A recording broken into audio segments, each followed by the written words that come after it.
एक और गीत नहीं यूपी में काबा भी सुनाऊंगी। उससे पहले एक और बेरोजगारी का गीत सुनाना चाहती हूँ। सुनना चाहते हैं? जी स्वागत है।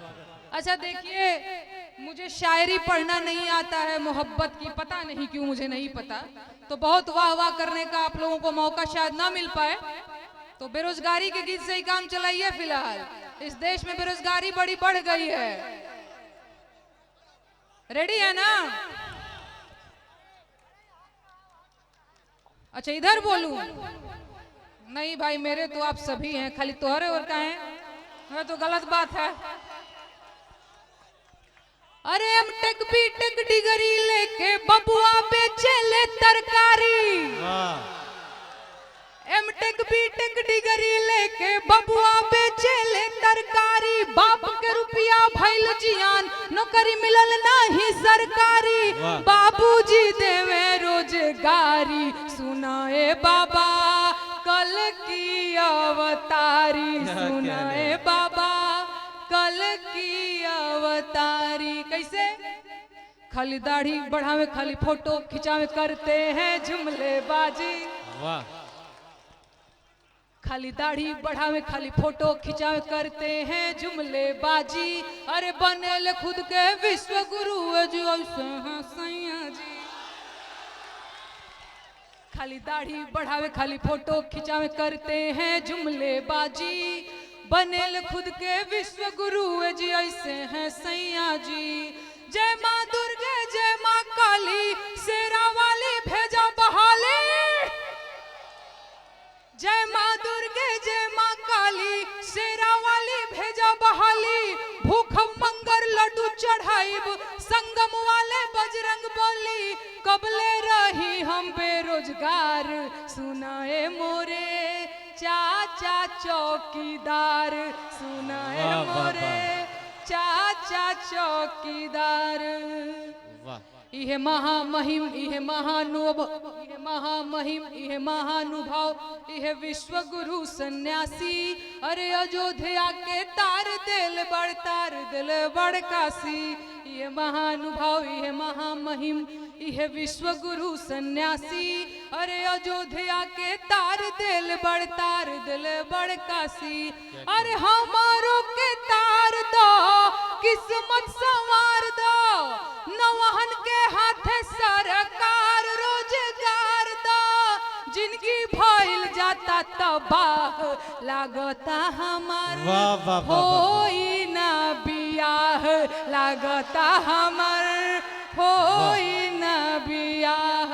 अरे एमटेक बीटेक डिग्री लेके बबुआ बेचे ले तरकारी। बाप के रुपया भइल जियान, नौकरी मिलल नहीं सरकारी। बाबूजी देवे रोजगारी, सुनाए बाबा कल की अवतारी। सुनाए बाबा कल की अवतारी। यूपी में काबा भी सुनाऊंगी महाराज, तनी धीर धरा।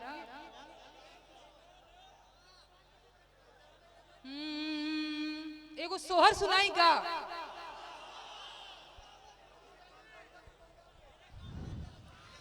अरे 2014 में बियाह भइले 19 में, गवनवा भइले 19 में, गवनवा भइले हो।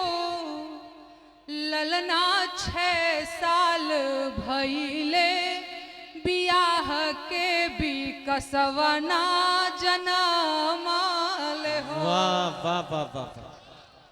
ललना 6 साल बीतले, बियाह के भी कसवना जनमल हो।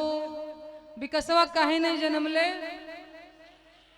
अरे जनवरी में राजा जी जापान घूमे, फरवरी फ्रांस घूमे, फरवरी फ्रांस घूमे हो।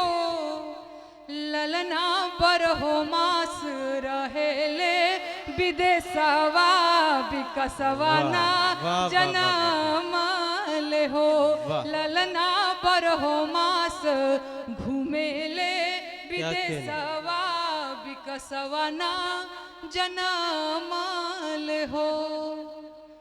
अरे क्या डाग डर देखाइनी बंगाल के बैदा बिहार के केरला असम के हो आओ झैती करैनी उत्तर परदेशवा विकसवना वाह, वाह, जनमाल हो वाह, ललना 6 साल भइले बियाह के विकसवना जनमाल हो। वाह। यूपी में का बा?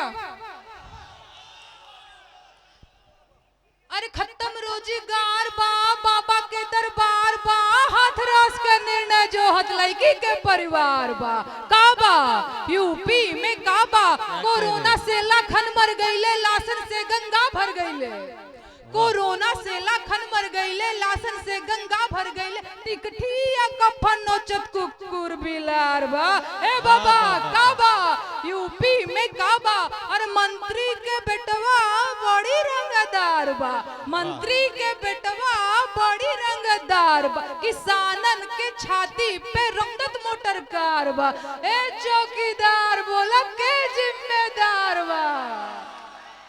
अरे काबा यूपी में काबा राम राज के झांकी बा काशी मथुरा बाकी बा राम राज के झांकी बा काशी मथुरा बाकी बा गोरखपुर में खून से रंगल गोतल पूरा खाकी बा। अरे काबा यूपी में काबा जिंदगी झंड बा फिर भी घमंड बा। वाह वाह वाह वाह। चलिए आप मुझे इजाजत दीजिए मुझे लखनऊ जाना है। अभी अभी अब बड़ा इंतजार नेहा सिंह साहिबा इन्होंने किया है आपका, तभी ये थोड़ा सा कुछ और सुनना चाहते हैं। अभी इनकी तशनगी मुकम्मल नहीं हुई। अपनी जगह पर बैठे दोस्तों।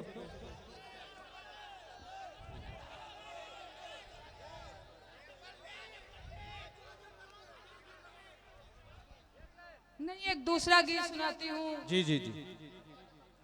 अच्छा महिलाएं तो आई नहीं हैं लेकिन मैं उनकी तरफ से आप लोगों से कहना चाहती हूँ मुझे सच में बड़ा दुख लग रहा है और बड़ा अजीब भी कि यहाँ एक भी महिला नहीं उपस्थित है ऑडियंस के तौर पे। क्यों भाई आप लोग तो चले आए और उन लोगों को क्यों नहीं लेकर के आए?